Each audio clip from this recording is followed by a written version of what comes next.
Thank you Ayesha, आपने time निकाला। आप लोगों का शुक्रिया कि और हमें बहुत अच्छा लगा। एक्चुअली हमारा जो प्रोग्राम है सिर्फ औरतों की कंट्रीब्यूशंस जो हैं, और हम उन औरतों को एक्नॉलेजमेंट देते हैं जिनने थोड़ी भी अपने फील्ड में काम किया हुआ है।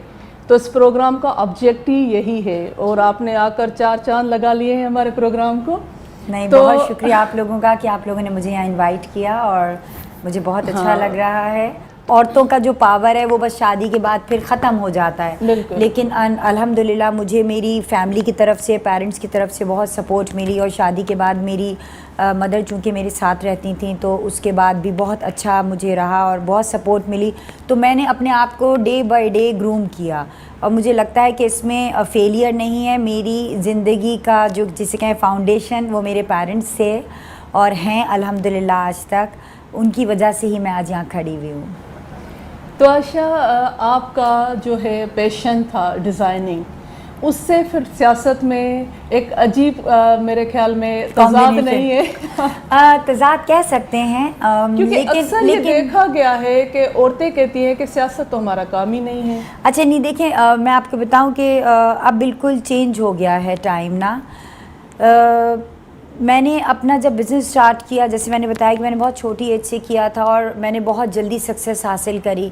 जल्दी इस सेंस में कि शायद दूसरों के लिए वो जल्दी थी, मेरे लिए जल्दी नहीं थी। मेरे लिए वो लेकिन 15 साल 18 साल का टाइम था, छोटी एज थी, बहुत छोटी एज थी, और मैंने सोचा भी नहीं था कि मैं आगे को जाकर। कौन सा बिजनेस था? यही डिज़ाइनिंग, क्लोथिंग का ही था। मैंने क्लोथिंग से स्टार्ट किया, फिर मैं टेक्सटाइल को मैंने टच किया, फिर मेरी एवरी ईयर लॉन आई। उसके बाद फिर जब मैंने ये करती चली गई तो डे बाय डे मैंने अपने बिजनेसेस स्टार्ट किए, और स्टार्ट करने के बाद उसे जिसे कहें कि ऑटो पे डालकर फिर मैं दूसरे बिज़नेस पे स्विच कर जाती थी। स्विच इस सेंस में कि मैं उस बिज़नेस को उस लेवल तक लेकर आ जाती थी कि जहाँ फिर उस बिज़नेस को मेरी ज़रूरत नहीं होती थी, और मेरा टीम वर्क माशाल्लाह अल्हम्दुलिल्लाह बहुत स्ट्रॉन्ग था कि वो आप समझें कि मुझे मैं इन अदर वर्ड्स इसको बड़े छोटे उसमें कहूँगी कि मैं मेरा पूरा बिज़नेस ऑटो के ऊपर था।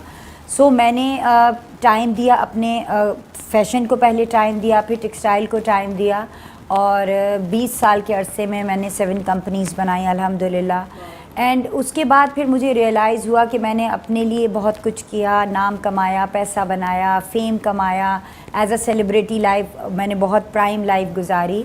फिर मुझे ये रियलाइज़ हुआ कि बच्चों के लिए, घर के लिए, फैमिली के लिए, अपने लिए, अपनी ज़ात के लिए आपने सब कर लिया। अब now this is the right time कि अब हम आवाम के लिए, मुल्क के लिए, कौम के लिए कुछ कर सकें। और मैं समझती हूँ कि जितनी अच्छी सियासत औरत कर सकती है दोनों बेसिस में, दोनों तरह से, पॉलिटिकली भी और नॉन पॉलिटिकली भी, वो कोई नहीं कर सकता।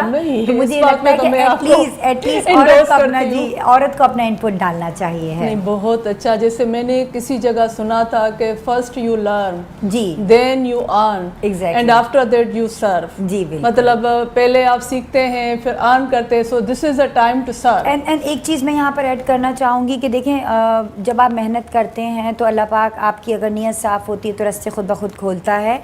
लेकिन मैंने अपनी ज़िंदगी से ये सीखा कि जब आप एक दफ़ा एक स्टेज पे पहुंच जाते हैं, देखिए फ़ेम हासिल करना इतना मुश्किल नहीं है, लेकिन उस नाम को मेंटेन रखना बहुत मुश्किल है। अगर आपने once you maintain your name ना, और अपने ब्रांड को अगर आपने मेंटेन कर लिया तो फिर आपकी जीत है। फिर बात वही आ जाती है, जैसे मैंने कहा कि मैंने उस चीज़ को बड़ा फोकस किया, मैंने अपने आप को कमर्शलाइज़ नहीं करा, और कमर्शलाइज़ ना करने से मुझे फ़ायदा सबसे ज़्यादा ये हुआ कि मेरा ब्रांड का जो स्टेटस है विल रिमेन सेम आज तक। तो ये चीज़ बहुत अहम रखती है आपके लिए।